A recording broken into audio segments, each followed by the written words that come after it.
It's 6 o'clock, so we will begin our coffee break session. Welcome to everyone, our GENSA members and our well-wishers from around the world. My name is Sonal Zaveri, and I'm the Vice President of the Community of Evaluators South Asia and the coordinator of GENSA, the Gender and Equity Network South Asia. Welcome to our very first coffee break session. We are extremely proud to hold it. It's a skill building session. And our guest speaker today is Dr. Shyam Singh, Associate Professor from IRMA in India. You know, GENSA works with volunteer teams, and our event team is on standby, and I will invite them to go forward with this session. I hope everybody has got their coffee mug, and do enjoy your coffee and tea while you listen to the session.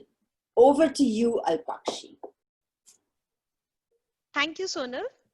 We are indeed excited about this coffee break session. Before we begin, we know that many of you are joining us for the first time in a GENSA meeting.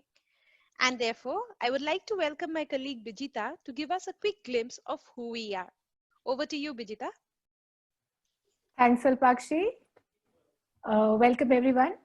Gender and Equity Network South Asia, or GENSA as we call it, is a network of evaluators based in South Asia that seeks to focus on evaluation issues with a gender and equity focus using the unique experiences within the South Asian context. The network was formally launched on 31st July 2020, and we already have 156 members from 7 countries, and more are of course welcome to join. We work through volunteers and have set up task forces for various activities and are proudly hosting our first coffee break session today. Going forward, there'll be many more like this, as well as expert lectures and thematic webinars.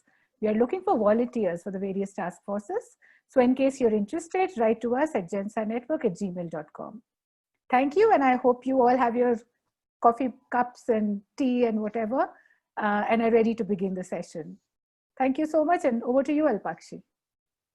Thank you, Bijita, for that introduction to our network. I would like to request all members to please mute your audio and video and post your concerns, comments, queries in the chat box, and we will take them up after the end of the session. Without further ado, may I please request Dr. Phunso Choden, Chairperson of the Evaluation Association of Bhutan, to introduce our guest speaker of the day. Over to you, ma'am. Hello, greetings from Bhutan to everyone. I have my coffee cup here. I'm enjoying my coffee, and I'm honored having this opportunity to introduce Dr. Shyam Singh, the speaker of this first ever coffee break session organized by GENSA. I have had a pleasure of meeting Dr. Singh a couple of times through evaluation events. I have known him as a knowledgeable, very proficient and in-depth person. Dr. Singh's contribution to evaluation societies and networks and what he has accomplished at his age is something to be inspired of. Today he's here to share with us his profound work on social network analysis and gender.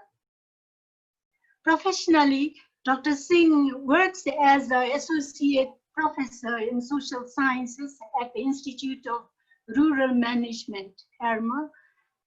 He holds a PhD from Institute for Social and Economic Change, ISEC, Bengaluru. He has received Dr. Vicky R.V. Rao doctoral scholarship at the Institute, where he was also awarded the best PhD scholar. He was a scholar in residence at the Institute of Development Policy, University of Antwerp, Belgium in 2018. Dr. Singh served as a member of the expert committee for the National CSR Award at the Ministry of Corporate Affairs, and he was a member of the second Common Review Mission, Ministry of Rural Development. Before joining IRMA, Dr. Singh worked with various developmental organizations such as Janagraha Bangalore, Samathan Bhopal, and Oxfam, India, New Delhi. His research interests cover very exciting areas, including gender and governance, village development, monitoring and evaluation, social network analysis, and corporate social responsibilities. Very exciting experiences. And Dr. Singh, it's a great pleasure to have you speaking for this session. Thank you very much, and over to you, Dr. Singh. Thank you. Should I start or? Yes, you may start, Dr. Singh. Okay. Do you want us to share the screen? Yes, I think Okay, that sure. would be better. Yeah, sure. Thank you very much. I must thank Dr. Sonal Javedi for inviting me for this event, and I'm really honored to be the first speaker for this GENSA coffee break session. I think the objective of such sessions are to build capacities around certain the conceptual and methodological approaches. The topic that I'm dealing today is basically the social network analysis and how we can use it for gender research. And basically, the objective of this session is to create awareness around the social network analysis and use of the same in gender-related work. So what I'll do is I'll kind of explain what the social networks are, how the analysis is done, how it is suitable for the gender-related themes, and I'll use one of my study that I have done and as an example telling how we should proceed if you want to use social network analysis in gender research. Okay, so can we have the full slide and then okay. Networks are about groups and relations. It follows what we call relational sociology framework. What we do in research, whether it's a traditional or empirical research or qualitative or quantitative, we end up collecting data from individuals and we try and find out something, either to summing them up, that what is the situation at the societal level, at the group level. What we forget, and one of the important aspects, that is just not the personal attributes that basically tells what is happening at the individual or societal level, but also the place of individual in a network that also serves as an important indicator to understand how a particular individual is behaving, how he or she is contributing to a social reality that we want to study. The conceptual assumption is that actors always, not that they behave merely because of their individual attributes, for example, education, for example, their gender status, for example, income, a number of years of schooling, but their positional existence with respect to others in the network also influence the behavior of the actor. And that is the basic assumption that social networks actually carry forward. So if I am part of a network in my institute, how other faculty members are doing actually affect my performance in the institute, not just because that I have done a PhD or I have received certain trainings. So that is the basic premise of social network analysis. Next. These are the themes that social network analysis can actually do better if we deal with such thematic areas within the gender category. For example, if it's about relative preferences, treatment, inequality, social network analysis method can be an effective method. When it comes to social norms, because we talk about the cultural perspective at the community level, at the group level, social norms are not something that we exercise at the individual level. There are always pressures and expectations from the group.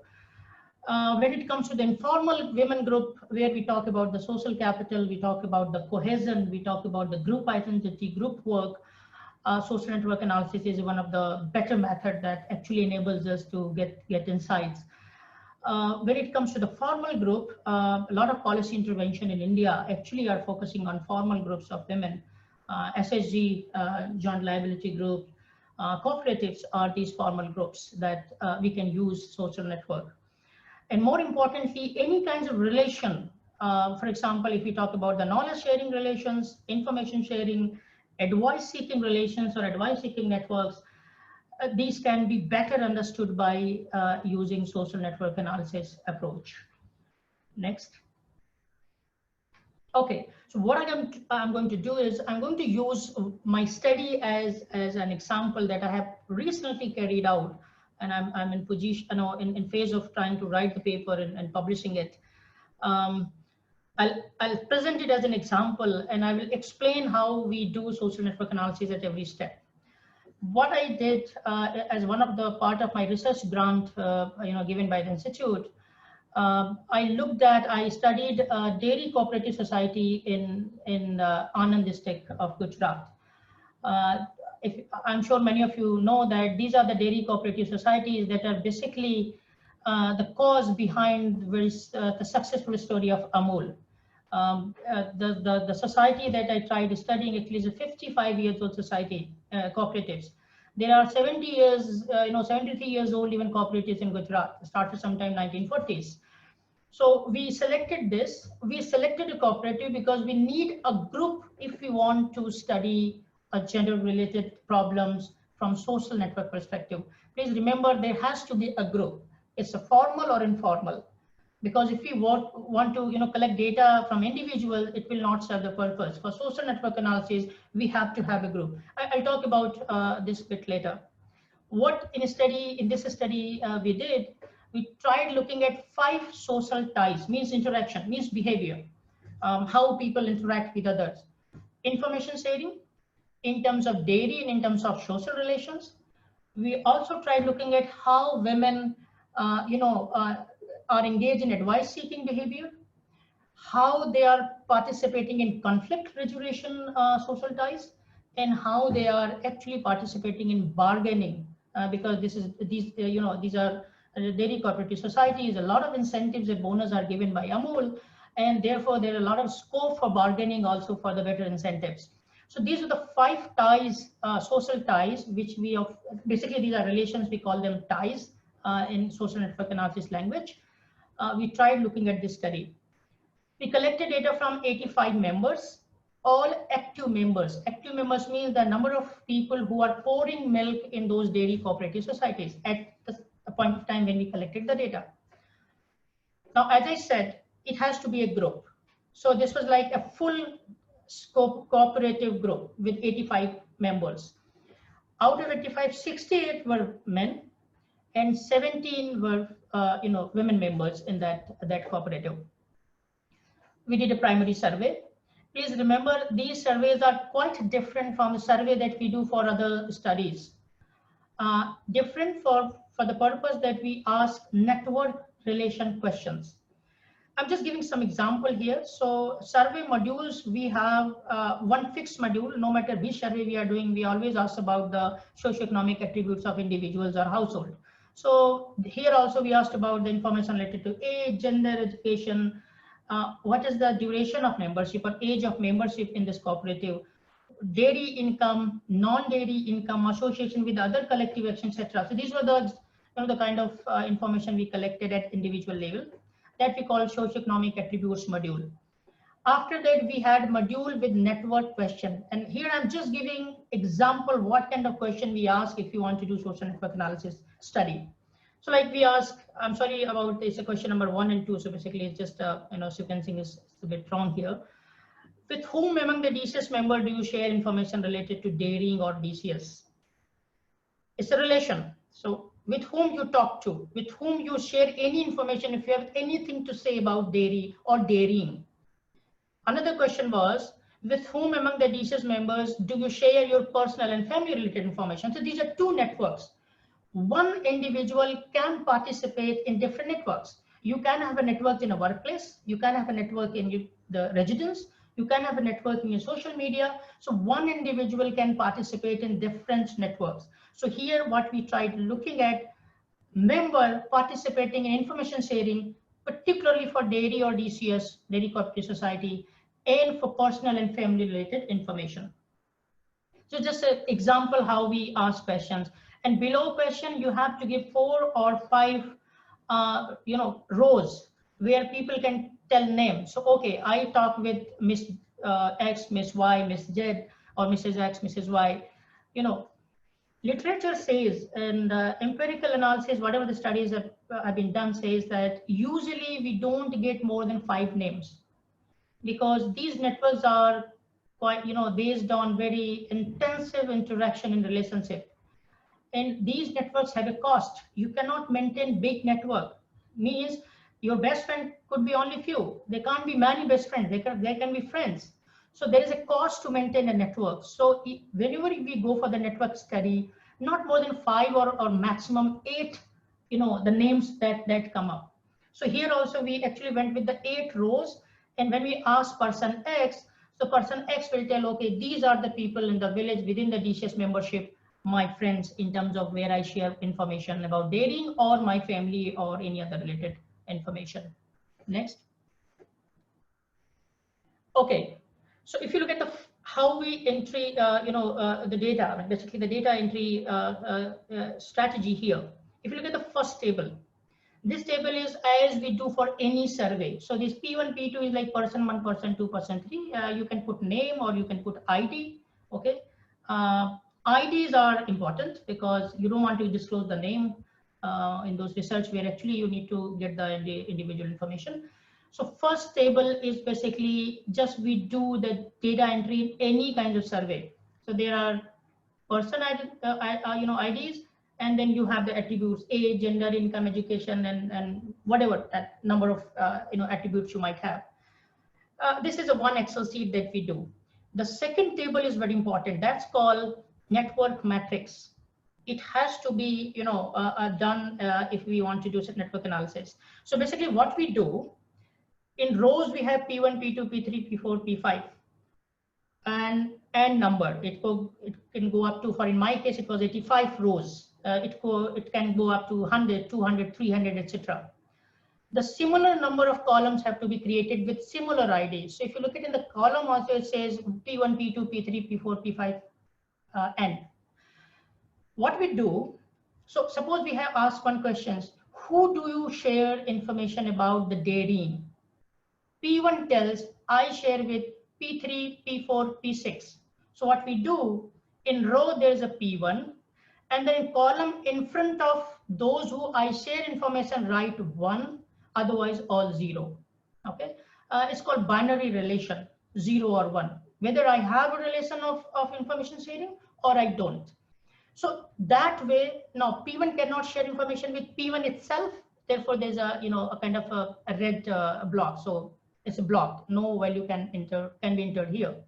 So the first half is like this. But sometimes what we do, we don't just ask binary number. We just ask, okay, tell me, who do you share, or with whom you share this information? So person says, okay, X, Y, Z. Then we might ask next question, how often do you share? And then we can give a scale, 1 to 5. So that next below you see P6 and P7. Sometimes what happens, we just put the scale. If we have collected that data, a scale based on some value data. Okay, so if P6 does not share anything with P1, it's 0. But P2 it shares, but in a scale of 5, only 2. A scale of 5, P3 only 3. So it depends on us. Are we going for the binary number, just whether relationship exists or not, or we go for even the value of that relationship? So we can actually prepare this matrix with the binary number, also with the valued relationship, where we put the this. But please remember, the matrix should be n by n. The number of rows must be equal to number of column. IDs kept in the rows must be there in also the column. Can we go next? Okay. Yes, this is the network of dairy information. If you remember, I said I asked those people dairy related information with whom you share. This the network comes. Okay, yellow are the women and greens are the men members. So if you see here, there is a block. Okay, and size of the node here tells that how many ties you have, how many relations, such relations you have where you share the information. So basically, this is like 17 members participating in this network. They are mostly clubbed. Okay. If you just look at the downside in the corner, the total number of relations are given. There are no isolate, means not even a single person is isolated, means everyone is shared at least with one person. Everyone is sharing that information, which is a quite kind of a finding in a 55 years old dairy cooperative, that everyone is involved in information sharing relation interaction on dairying. So we have these blocks here, particularly the ones which I have highlighted. Next. Now, if we go to the social information network, then again, yellow ones are the female members of the cooperatives, and green are the men. Look at, they are again, kind of maintaining not exact all the relations with women only, but most of it. Okay, so here also you get the data, how many number of relations that are there. Here there are two isolates. And if you just look at, to me, it's the left-hand side corner upside. There are two M22 and M48. They are isolates. They are not connected with the network, which is very surprising. Social network, there are two isolates. They are not sharing any information with anyone. But the dairy networks, which actually is the success story behind the mole, even if those are socially excluded, in dairy network, they are included. It's a quite a kind of a finding that we found, in this study. Can we go next? What I did, and anybody can do, just to compare members individual network. Okay, so under DIN, I'm looking at only 3 members individually, randomly. M25, M27, and M67. These are member IDs. Under SIN, again, I'm looking at the same person network for social information. So there's a dairy information and social information. Dairy information for M25, there are 4 members, all are women. And for M25 and social information, there are 5 members, but all are women. So they're not talking to men. At least M25 is not talking to men. For M27, only 2 members under DIN, but under SIN, which is social information network, for M27, there are 5, and 1 is male. 1 is also email, one is also male under DIN.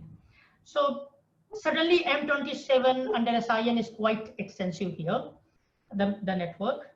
If you look at the M67, under DIN, 3 members, and under SIN, 4 members. What it gives, we can do it for every member. Okay, it gives so much of insight how different members individually are kind of conducting themselves within these networks. 2 broad findings. 1, women networks are limited to women only, mostly, not much, many men are part of the network. And second, dairy friends are different from social friends.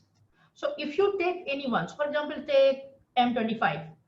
Under DIN, M25 is talking to M60, 28, and 30. If you come to SIN, M25 is talking to M28, M67. 67 is not part of the DIN.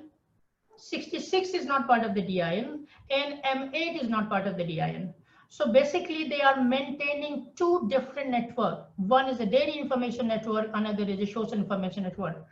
And this finding is so important, because a person, a scholar, American sociologist, who is called like who basically established social network analysis in 1973, he wrote an article in American Sociological Review that if you happen to be friend with person A, that person will be part of every network you are part of, because you have a very close relationship with person A. But this study is kind of, if not exactly, but to some extent refuting that claim, that not necessarily if you are friends, social friends, can actually become friends in other relation networks as well. Can we go to, yeah, Gephi can also be used, yes. Okay, now if we look at, okay, let's look at the member wise, the number of relations they might have, okay. So your blue one is the dairy information network, number of ties basically. and the red one is the SIN. So they're not matching, which actually kind of reinforced the finding that the dairy friends are different from social friends. Next.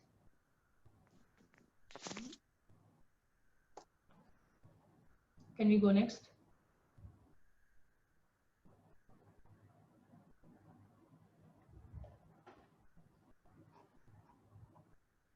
Is there a problem? Some network issues. Is it back? Can you see the slide? No, I cannot.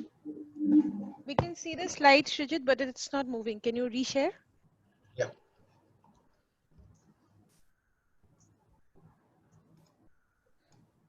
Is it okay?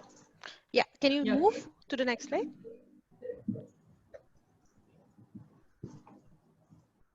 Yeah. Okay. Yeah. Thank you. Go back to the earlier one. Yes. Here we, we can look at, I will let you know later how we get these numbers. So here we can look at the number of relationship, male to male and female to male and female to male, male to female. So under DIN, male to male 180 such ties, but male to female 17, female to male only 8, and female to female 37. See, these number may not much makes may not make much sense because there are only 17 women in this network and 68 per men. So therefore, definitely the number of ties will be higher for male to male interaction.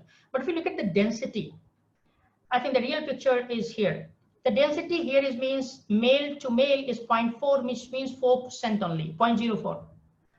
Male to female is only 1.5%. Okay, female to male is it's I think 0.077%. Yes, okay, and female to female is a 13.6%. Why these number matters? What density is? Density means in an ideal situation, everyone has a relationship or interaction with everyone in the network. So you can imagine a network of 3 can have interaction with other 2. I mean, in a 3, one can have interaction with other 2, but a network of 85, one cannot have interaction with all other 84. So even the density like 3%, 4% in social network literature is a very high density, provided if the network is very big. So 4% density is used to be very nice, a very, very kind of a comfortable substantive density, which male to male is. But female to female is 13.6%, which is huge, which means in dairy network, also alongside with social information network, female to female interaction is quite dense, but female to male is very fragile. Not many ties are there. And so therefore it's not very much dense. Can we go to next?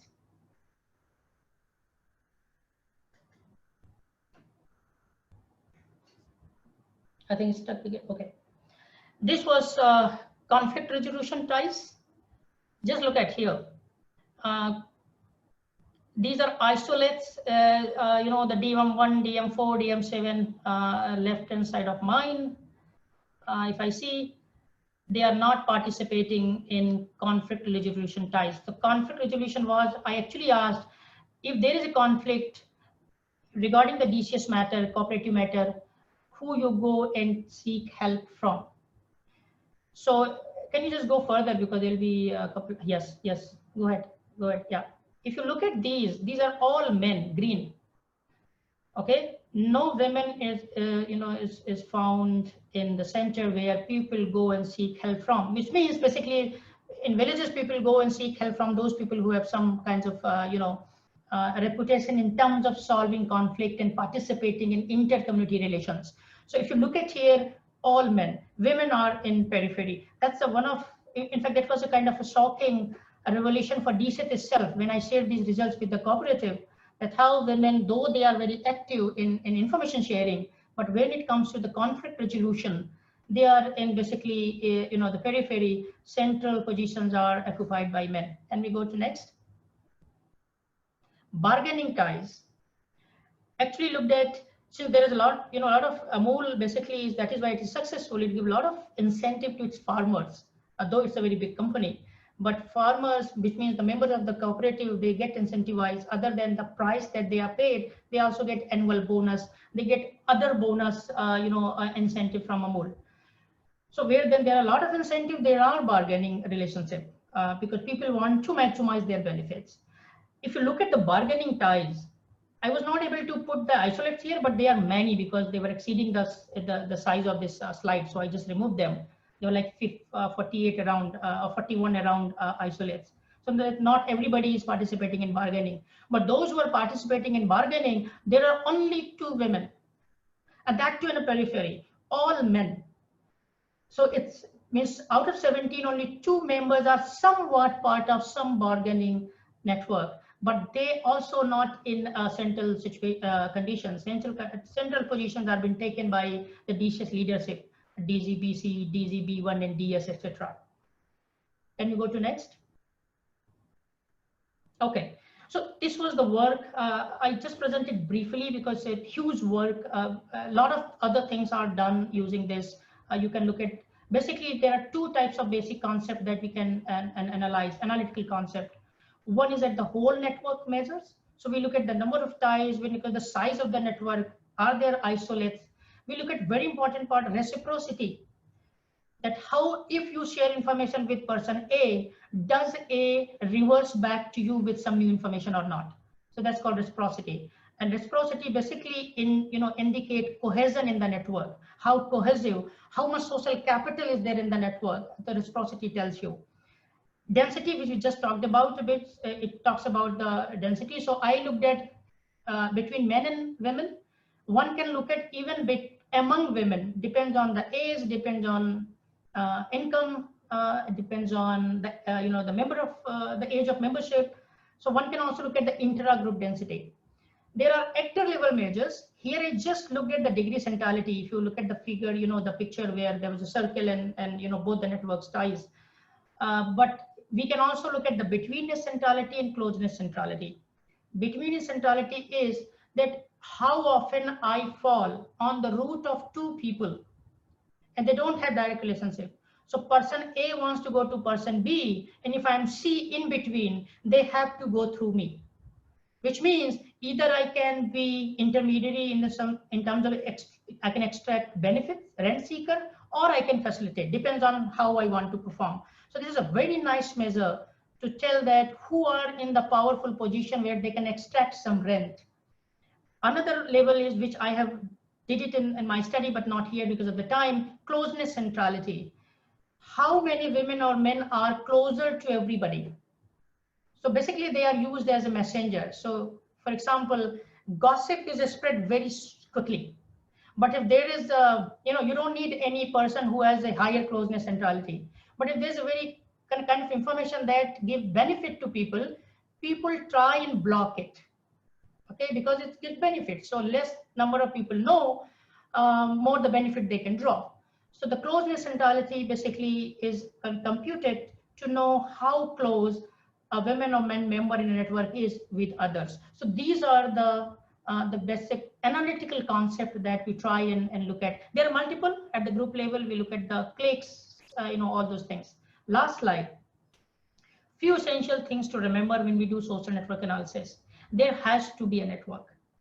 We cannot do just as we do other researches. We just sample individual, go and collect the data from them, whether it's a formal or informal. So if you go and take a tea in a restaurant every evening, and you happen to meet 5-6 people and you happen to talk to them, that's an informal network. Or you're part of a cooperative or SSG or JLG, that's a formal network. So define it is very important, to define the network, but do not create it. Just do not make a network because these are the people I put it in a one boundary and therefore they become the network for my study. You can't do that. Then there won't be any network study. There have to be relationship between those members of the network. It could be real, like who do you talk to in your office? It could be perceptive. Who do you hate? Who do you like? So there has to be relationship. Relationship could be any kind. For example, it could be about the dominance, it could be about the control, it could be about the sharing resources, it could be about just liking, disliking. So there has to be a network and there has to be some relationship, minimum one. Then we have to identify the nature of relationship or interaction. Is it directed? Means I am sharing information with you, but you may not share with me. So that's called directed network. Or it could be reciprocal, means you also share with me, okay? Or just like spouses, they cannot be directed network there. If I am married to somebody, somebody has to marry to be me. So that's called reciprocal. So network, either they are directed or Facebook friendship. If I send a request to you and you accept it, both look, appear in our mutual friend list, which means it's a reciprocal. So network could be directed, could be reciprocal. One can do full network study, which I have done in this case. Okay, one can do ego network, means a portion of it, but then ego network is not that good because it has methodologically is a weak. So if a network of 100 people, you just go and talk to 10 people, you will not be able to get the full picture, how network is functioning, how it is impacting the individual's behavior. Always better go for full network study. You can do panel also. In fact, for this study, which I have done, I'm planning to collect the data in 2021. I collected this data in 2018 before going to Belgium, because that was one of my research project there. Then I'm planning to collect data in 2021, looking at how women's network about, it has changed, about conflict resolution, about bargaining, about information sharing. And then the third round, I'm planning to collect the data in 2023. So you can do panels and you can just look at those network, how they are changing over time. So it could be very nice if you have some time and funds, you can actually have that much of time so that you can, a lot of PhDs are being done, at least I know, using the panel study, design using social network analysis as a method. Can we go next? Okay, so basic reading, no, go to the previous one. Basic reading, if somebody wants to really start social network analysis, learning about it. The previous one, sorry, the previous slide. Yes, is this one. This is available on internet, free. It's a HTML format, I think. You can it's just a book, but it's a basic book. Most of the people who actually want to learn social network analysis, they go through it. Now, mostly you can use software, because if there are a network of even SSG, there are 12 people, but you might be looking at 12 into 11. That will be the number of relationship potentially you can have, which means I think around more than 200, if I'm correct. Okay, but manually doing all those relationships and kind of identifying them is very difficult. So it's always good to have software. UCNA software, which I use, one can use Gephi, one can use R, but R is very difficult, particularly people like me who do a lot of qualitative research. Somebody who is from the coding background can do R also, but I think Gephi and UCINet. So this is the link, people can go download it. The trial version is available. You can buy it.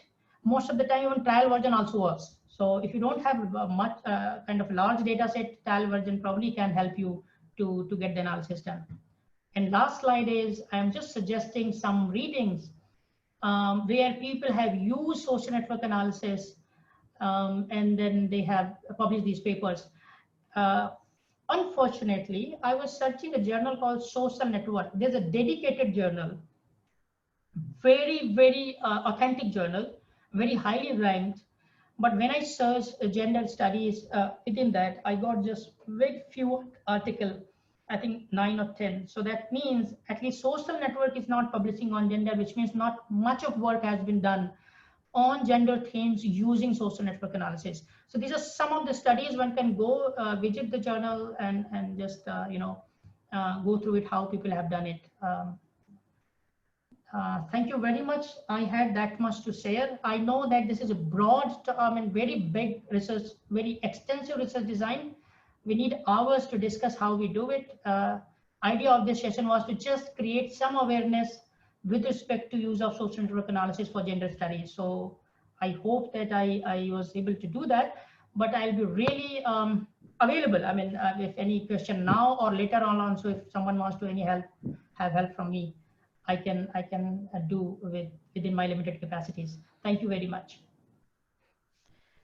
Thank you, Dr. Shyam. That was indeed very informative.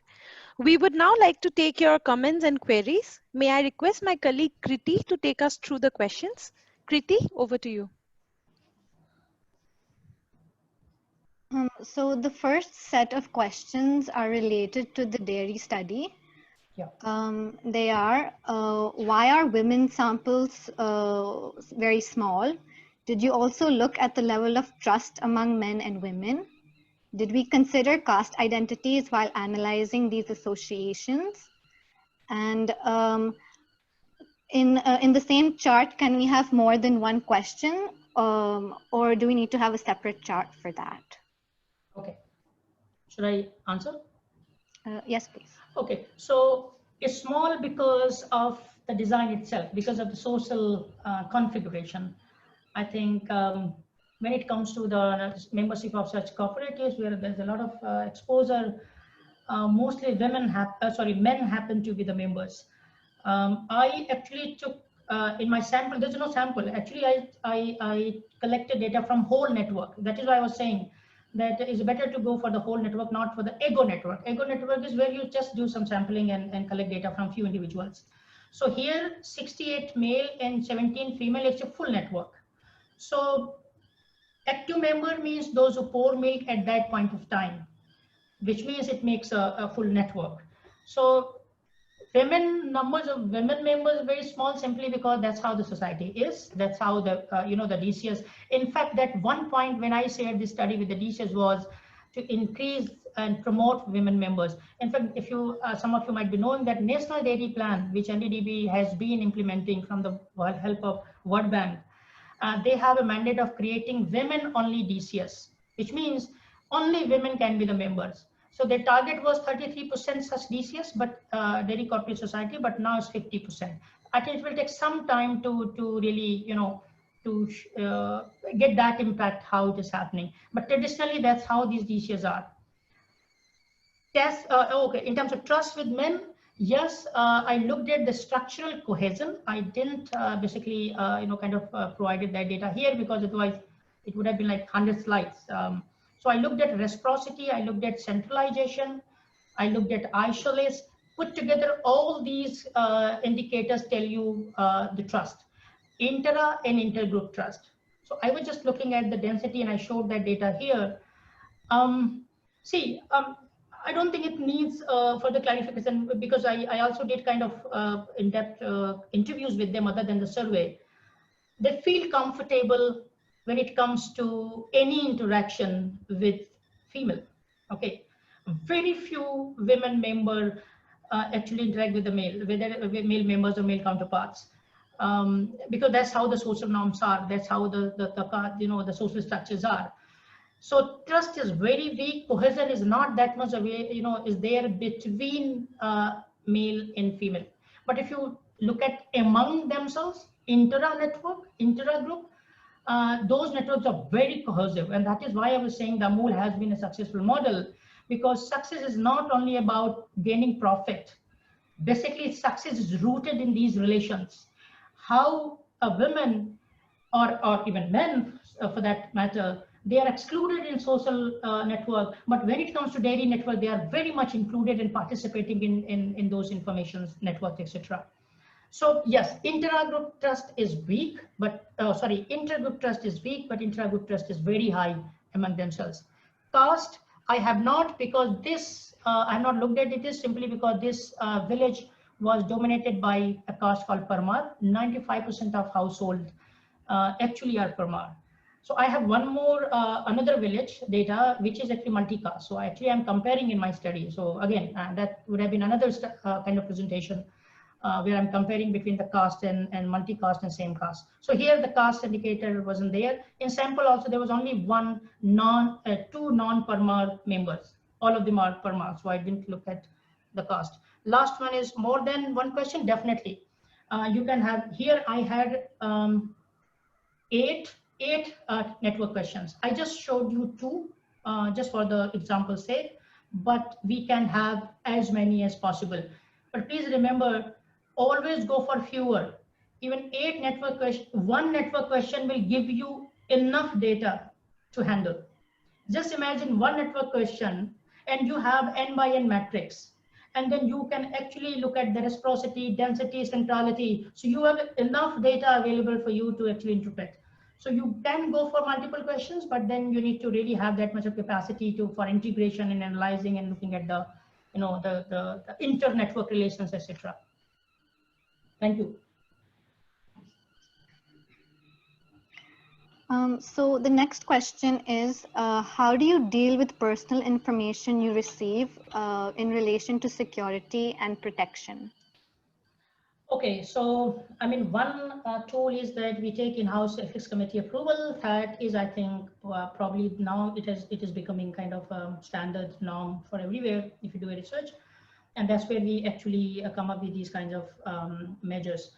So one thing is when research team, a couple of research associates and myself took a declaration that the data won't be revealed anywhere when the data is collected because we know the names. Second step is when we go and interview, first ask for their permission. We tell the nature of the survey. We tell how we are going to, analyze it. We tell them how we are going to use it. So we tell three things: what the interview is about, what the study is about, how we're going to analyze it, and how we're going to use it, and whether and how their presence as a respondent will basically kind of figure in this whole analysis.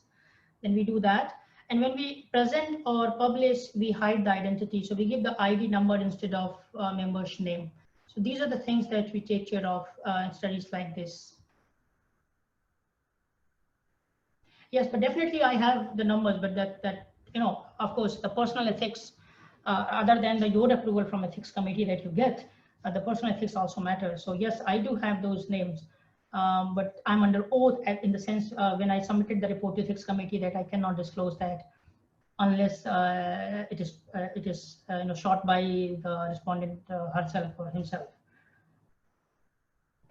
Even in journals, reviewers sometimes ask, but we just give, they ask for data, we give only data by IDs, not by names.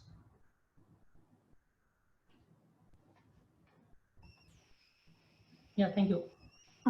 So the next question is, what and how can these findings be used for policy interventions? Can we take one step beyond and ask why they network or how they do? I think, to be frank, I have not gone to that stage where probably one of the idea was to write a policy brief that will come later, but definitely we can take forward. So policy implication can be looked at three levels, at least for this study, which we have thought about. One is definitely there's a direct kind of a contribution or rather reference made to the National Dairy Plan, where one of the idea of the whole plan is, I think the budget for this National Dairy Plan was about close to 3,000 crore from the World Bank side. And one was that, okay, promote women membership. Okay, so how women members are involved, where they kind of need a push in terms of to be more visible in those relations, to be more meaningfully participating. That is one policy implication, but more meaningful implications are for the at the DCS and union level. All these DCS are connected to a district level union, and those unions are connected to the further federation called AMUL. So a lot of the implications, particularly for bargaining and conflict resolution, actually action point that have emerged for these unions in federation to go after and look for why women are not part of the bargaining ties. For example, where a lot of benefits are basically distributed, people try and maximize their benefits through bargaining ties. So though it looks or rather appear very academic in nature, but at least at the middle level, at the union level, there we actually gave a lot of because we actually did this study in their kind of keeping them in loop. Otherwise, sometimes very difficult to get the data and access to that secondary data. At least primary we can still collect.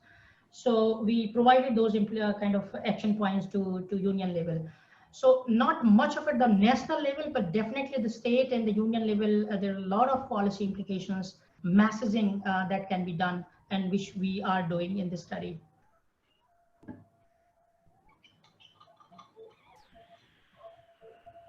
So those are all the questions we have time for. If anyone has any further queries or questions for Dr. Singh, you can contact him directly via email. His email ID is provided in the chat box. You can also contact us via the GENSA network Gmail ID. Now over to you, Alpakshi.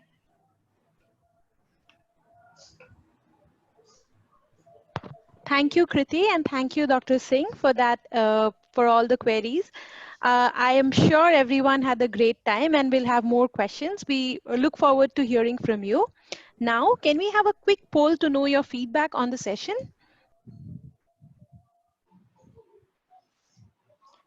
Thank you, everyone, for taking out your time for this poll. It's really nice to see that so many of you have learned something new. And also that many of you want more sessions on SNA. That is good to know. We can plan more sessions going ahead. Finally, I would like to thank everyone for your valuable time. We hope you enjoyed the session. In case you have not joined our network already, we request you to please join our network in the link provided in the chat box. We welcome members from South Asian countries to be a part of our task forces and request you to please write to us in case you are interested. Once again, thank you everyone for your valuable time.